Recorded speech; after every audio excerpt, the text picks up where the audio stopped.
안녕하세요. 우리 집에 의사가 산다 심우진입니다. 오늘은 코피에 대해서 얘기를 해볼게요. 코피가 이제 대부분은 겨울에 나거든요. 근데 여름에 요즘 에어컨 때문에 많이 생깁니다. 많이 건조해지니까 코 점막이 마르면서 자꾸 코피가 나는 경우가 많거든요.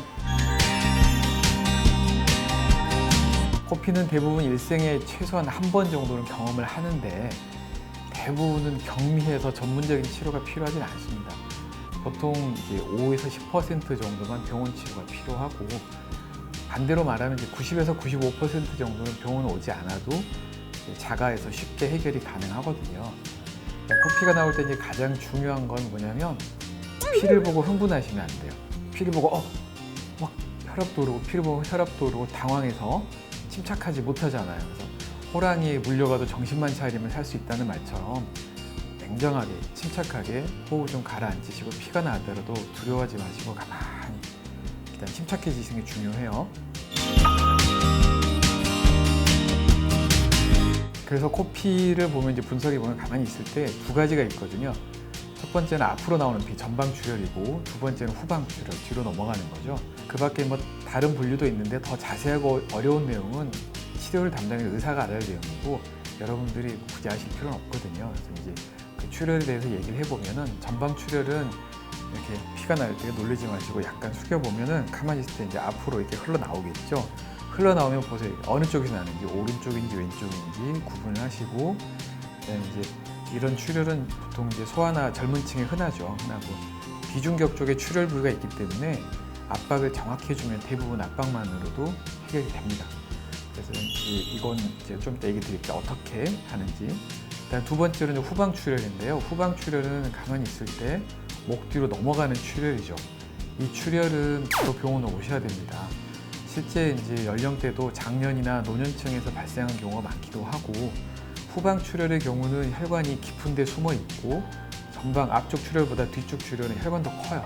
크고 힘도 세서 굉장히 지혈하기도 어렵고, 실제 들어가 보면은 거기를 의사들이 치료하기도 발견하기 되게 어려운 부위이기 때문에 그냥 집에서 치료하는 건 거의 어렵다고 보시면 바로 병원 오셔야 됩니다.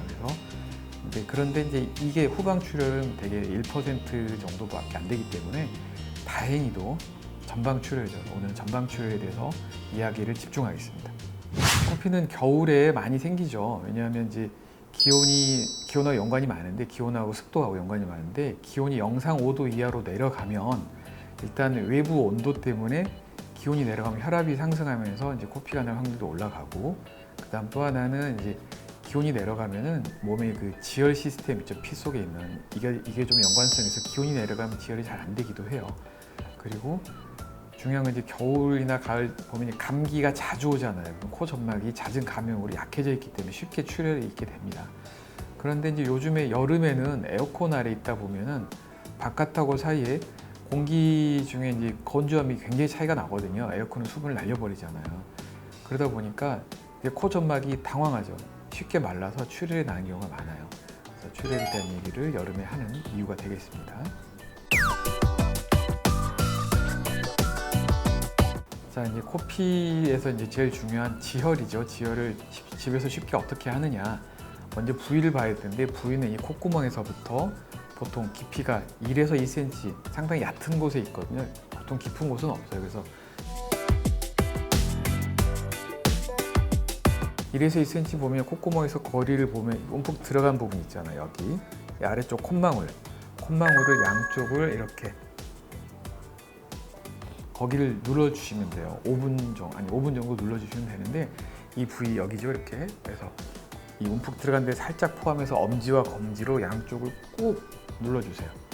근데 보통 병원에 오시는 분들 보면 안 멎어서 왔어요 하고 오시거든요. 그러면 어디를 누르셨어요? 대부분 여기를 누르시거든요. 고개를 이렇게 들고 오세요.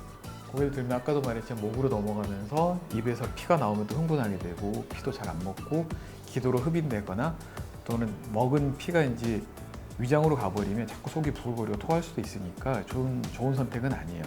고개를 약간 숙이시고 여기 콧망울을 누르셔야 됩니다.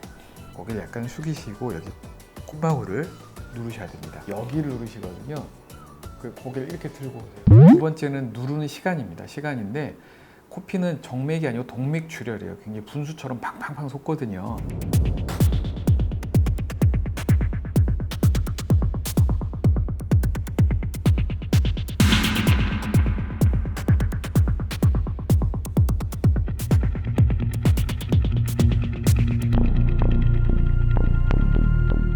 보통 정맥피는 1분이면 되게 피가 멎어요. 1분 정도 압박을 하면. 근데 동맥피는 5분. 최소 5분 이상 압박을 하셔야 됩니다. 5분이 꽤 긴 시간이에요. 보면은 보통 레슬링 5분이죠. 한 라운드가. 권투는 3분 정도니까 꽤 긴 시간이에요.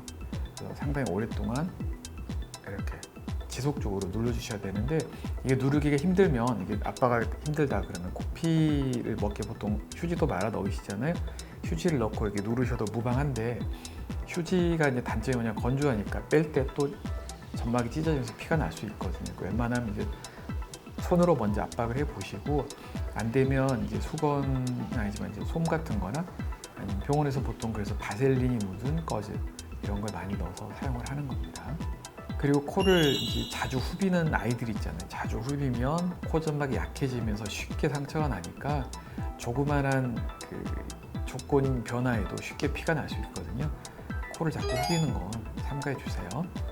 이상으로 오늘 코피에 대해서 간단하게 알아봤는데, 일단 피를 본다고 당황하지 마세요. 당황하지 말고 침착하게 어디서 피가 나는지, 또 어디를 눌러야 되는지, 어느 정도 시간 눌러야 되는지 이렇게 침착하시면 대부분 대처가 됩니다. 오늘도 즐거운 하루 되시기 바랍니다. 감사합니다.